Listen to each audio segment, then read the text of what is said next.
క్షణక్షణం పోరాటం కణం కణం ప్రజాపక్షం జనసైనిక్ న్యూస్ కి స్వాగతం. ముందుగా హెడ్లైన్స్. వైసీపీ ఎమ్మెల్యేలకు కలలో కూడా జగన్ భయం. ఉండనిస్తారా సాగనంపుతారా అన్న దిగులు. ఒక్కో జిల్లా నుంచి వడపోతకు శ్రీకారం. ఉమ్మడి చిత్తూరులో పెద్దిరెడ్డి మాటే ఫైనల్. మదనపల్లి, తంబళ్లపల్లి, పీలేరులో మార్పు తథ్యం. నారా లోకేష్ను అరెస్ట్ చేయడానికి అనుమతి కావాలి. రెడ్ బుక్ పేరుతో దర్యాప్తు అధికారులపై బెదిరింపు. ఇన్నర్ రింగ్ రోడ్ కేసులో 2 సార్లు విచారణ. ఏసీబీ కోర్టులో పిటిషన్ దాఖలు చేసిన ఏపీ సిఐడి. భర్త బతిగుండగానే వితంతువుగా మారిన భార్య. గాజులు బొట్టు తీసేసి తెల్ల చీరలోకి మారిన వైనం. భర్త ముందే తిరుగుతూ ప్రత్యక్ష నరకం చూపిన భార్య. ఆమెది తీవ్రమైన క్రూరత్వమన్న రాష్ట్ర హైకోర్టు. 1,00,000 విలువ చేసే రేషన్ బియ్యం పట్టివేత. బినామీ డీలర్ హరిప్రకాష్ బటానీ బాబువే ఈ బియ్యం. మైసూరు నుంచి వచ్చి ప్రతి నెల అక్రమ వ్యాపారం చేస్తున్న బినామీ డీలర్ 10 క్వింటాళ్లు జొన్నలు అక్రమంగా అమ్మేసిన వైనం. సిఐ వలిబసు ఆధ్వర్యంలో దాడులు. ఇక డీటెయిల్స్ చూస్తే తెలుగుదేశం పార్టీ నేత నారా లోకేష్ ను అరెస్ట్ చేయడానికి అనుమతి ఇవ్వాలంటూ ఏసీబీ కోర్టులో ఏపీ సిఐడి పిటిషన్ దాఖలు చేసింది. 41A నోటీసులో ఉన్న నిబంధనలను లోకేష్ ఉల్లంఘించినట్టు పిటిషన్ లో సిఐడి పేర్కొంది. చంద్రబాబు కేసుల్లో దర్యాప్తు అధికారులను రెడ్ బుక్ పేరుతో లోకేష్ బెదిరిస్తున్నారని సిఐడి తెలిపింది. అధికారంలోకి వచ్చిన తర్వాత చంద్రబాబు కేసుల్లో ఉన్న దర్యాప్తు అధికారులను ఉద్యోగాల నుంచి తొలగిస్తామని, జైలుకు పంపిస్తామని లోకేష్ ప్రకటనలపై సిఐడి అభ్యంతరం వ్యక్తం చేసింది. రెడ్ బుక్ పేరుతో చేస్తున్న ప్రకటనలు సీరియస్గా పరిగణలోకి తీసుకోవాలని కోర్టును కోరింది. ఐఆర్ఆర్ కేసులో గతంలోనే సిఐడి లోకేష్కు 41A కింద నోటీసులు ఇచ్చింది. ఇప్పటికే 2 సార్లు లోకేష్ విచారణకు హాజరయ్యారు. ఐఆర్ఆర్ కేసులో A14గా లోకేష్ ఉన్నారు.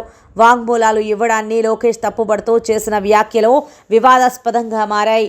అధికారులు 164 సిఆర్పిసి కింద వాంగ్మూలం ఎలా ఇస్తారని రెడ్ బుక్లో పేర్లు రికార్డు చేశానని, తమ ప్రభుత్వం వస్తే వారి సంగతి తేలుస్తానంటూ లోకేష్ హెచ్చరించారు. 164 సిఆర్పిసి కింద వాంగ్మూలం నమోదు చేయటం న్యాయ విచారణ ప్రక్రియలో భాగం కాగా దీన్ని సైతం లోకేష్ తప్పుబట్టడంపై న్యాయ వర్గాలలో విస్మయం వ్యక్తమవుతోంది. సాక్షులను బెదిరించి కేసు దర్యాప్తుని పక్కదారి పట్టించాలని లోకేష్ ఉద్దేశంగా సిఐడి పిటిషన్లో పేర్కొంది. ఉమ్మడి చిత్తూరు జిల్లా వైఎస్ఆర్ కాంగ్రెస్ పార్టీ ఎమ్మెల్యేల తీవ్ర టెన్షన్ కు, ఆందోళనకి, అభద్రతా భావానికి గురవుతున్నారు. కంటి నిండా కునుకులేదు, కడుపు నిండా ఫుడ్ లేదు, నిద్రలో కూడా ఉలిక్కిపడి లేస్తున్నారు. కలలో కూడా జగన్మోహన్ రెడ్డి కనిపించి భయపడుతున్నారు. ఎప్పుడెప్పుడు ముఖ్యమంత్రి కార్యాలయం నుండి పిలుపు వస్తుందని ఆందోళన చెందుతున్నారు. బిక్కుబిక్కుమంటూ కాలం గడుపుతున్నారు. జగన్ పిలిచి తనకు ఏం చెప్తారో అన్న దానిపైన నరాల తెగ టెన్షన్ అనుభవిస్తున్నారు. ఈసారి తనకు టికెట్ వస్తుందా రాదా అన్నది బేతాల ప్రశ్నగా మిగులుతుందంటున్నారు. టికెట్ వస్తే పాత స్థానం నుంచి ఉంటుందా లేక కొత్త స్థానాన్ని కేటాయిస్తారా అన్నది అంతుచిక్కని వ్యవహారంగా మారింది. టికెట్ ఇవ్వకుండా మరో అభ్యర్థికి ఎక్కడ కేటాయిస్తారో అనే దిగులు సంశయం వెంటాడుతోంది. టికెట్ ఇస్తే ఏ నియోజకవర్గానికి ఇస్తారో అక్కడ గెలుస్తామో లేదో అనే బెంగ పట్టుకుంది. ఇలా నరాలు తెగ టెన్షన్ తో చిత్తూరు జిల్లాలోని ఎమ్మెల్యేలు క్షణముఖ యుగంగా కాలం గడుపుతున్నారు.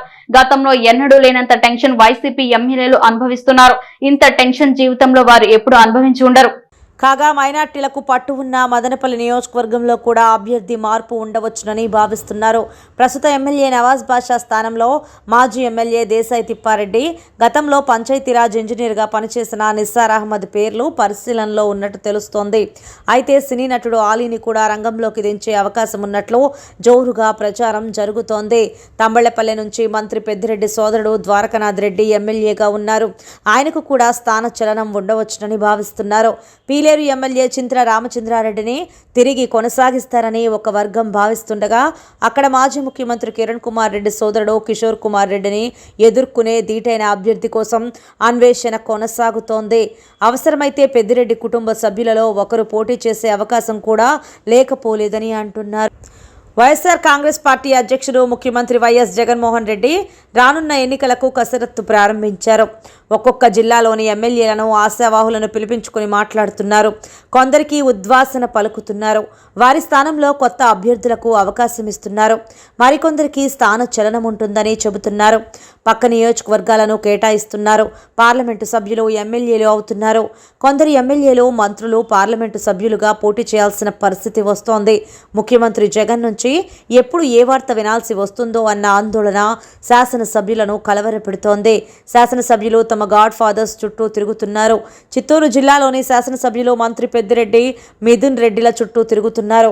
సీటు పదిలంగా ఉండాలని కనిపించిన దేవుళ్లకు మొక్కుతున్నారు. ప్రమాదంలో గాయపడి మంచాన పడ్డ భర్తకు సేవ చేయాల్సింది పోయి బతుకున్నా చనిపోయినట్లే అనుకొని ఓ మహిళ వితంతువుగా మారింది. తాను బతుకుండగానే తాళి కట్టిన భార్య కళ్ళ ముందు విధవగా తిరుగుతుంటే ఆ భర్తకి ఇంతకు మించిన నరకం మరొకటి ఉంటుందా?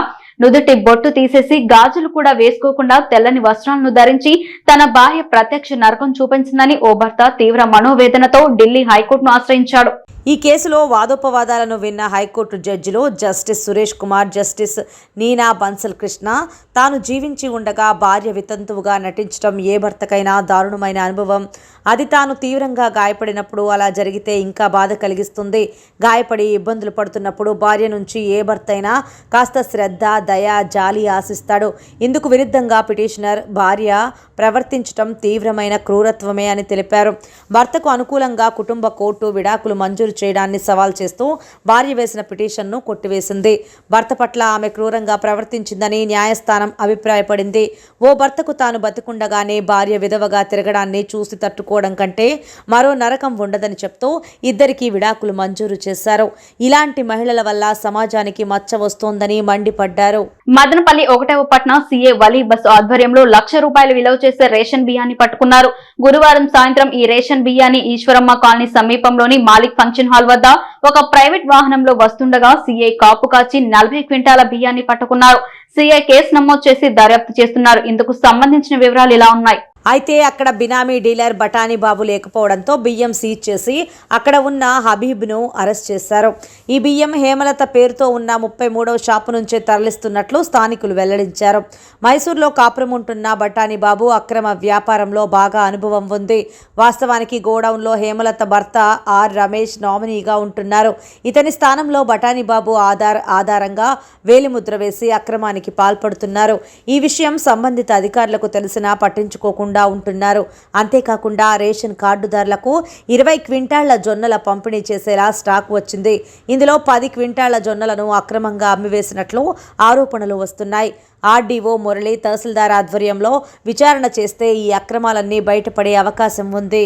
కొత్తపల్లి గ్రామంలో 33 షాప్ ఆర్ హేమలత పేరు మీద ఉంది.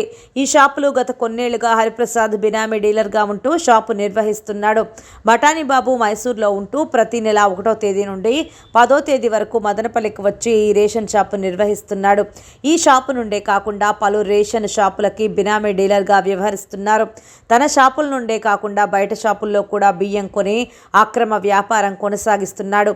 ఇలా అక్రమ వ్యాపారాన్ని కొన్నేళ్లుగా చేస్తూ లక్షల రూపాయలను సంపాదిస్తున్నాడు. ఎంతో రహస్యంగా జరుగుతున్న ఈ అక్రమ వ్యాపారాన్ని పోలీసులు ఎలాగైనా పట్టుకోవాలని నిర్ణయించుకున్నారు.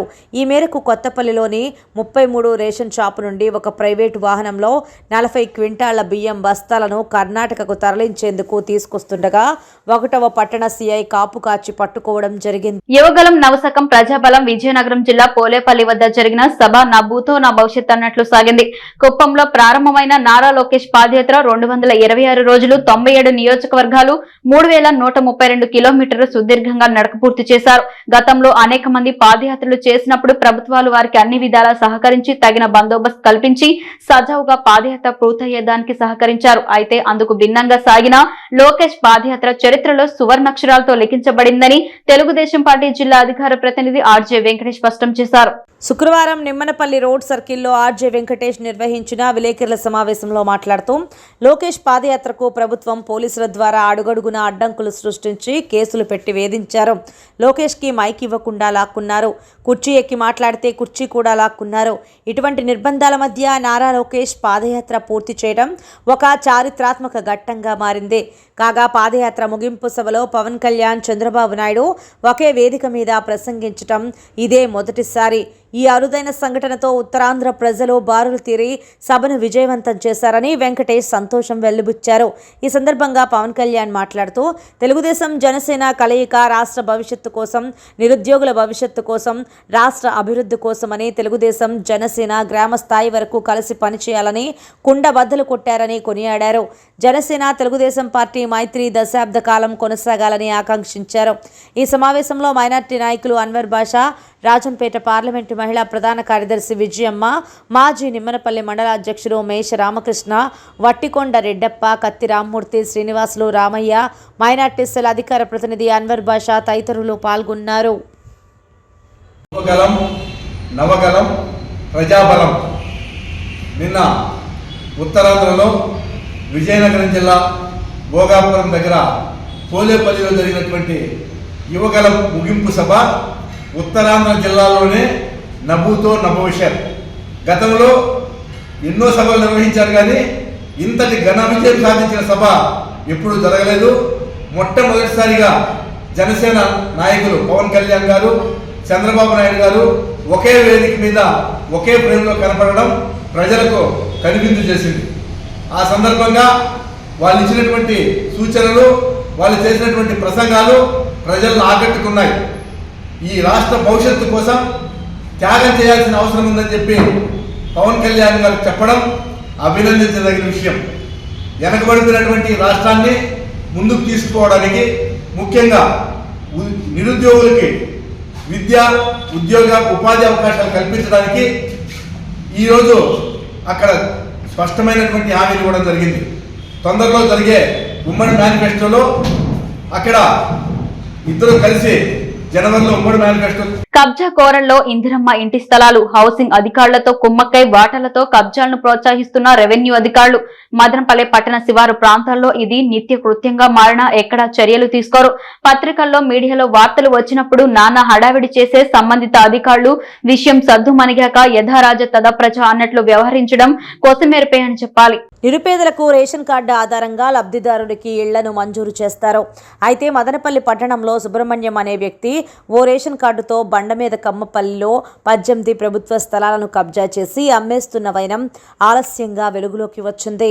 తనకు ప్రభుత్వం మంజూరు చేసిందని చెబుతూ ఏకంగా 18కి పైగా ఇంటి స్థలాలను కబ్జా చేసి అమ్మేస్తున్నాడు. చుట్టుపక్కల ప్రజలు ఇదేమిటని ప్రశ్నిస్తే తన వెనుక బడా నాయకులు ఉన్నారని బెదిరింపులకు పాల్పడుతూ తన పని కానిచ్చేస్తున్నాడు. హౌసింగ్ అధికారుల అండదండలు పుష్కలంగా ఉండడంతో కబ్జాదారులు యథేచ్ఛగా కబ్జాలు చేస్తున్నట్లు తెలుస్తోంది. ఇంత తంతు జరుగుతుంటే రెవెన్యూ అధికారులు నిమ్మకు నీరెత్తినట్లు వ్యవహరిస్తున్నారు. రెవెన్యూ అధికారులు ముడుపులు తీసుకుని నిమ్మకు నీరెత్తినట్లు వ్యవహరిస్తున్నారని ప్రజలు గుసగుసలాడుకుంటున్నారు.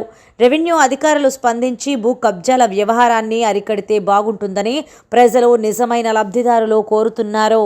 2008 సంవత్సరంలో నిరుపేదలకు ఇస్తే వాటిని కట్టుకోలేక మరి ఇబ్బంది పడుతున్నటువంటి వాళ్ళందరివి హౌసింగ్ ఆఫీస్లో వివరాలు కనుక్కొని రెవెన్యూ అధికారుల అండదండలతో ఈరోజు మదనపల్లిలో ఒక దళారి దాదాపు వందలాది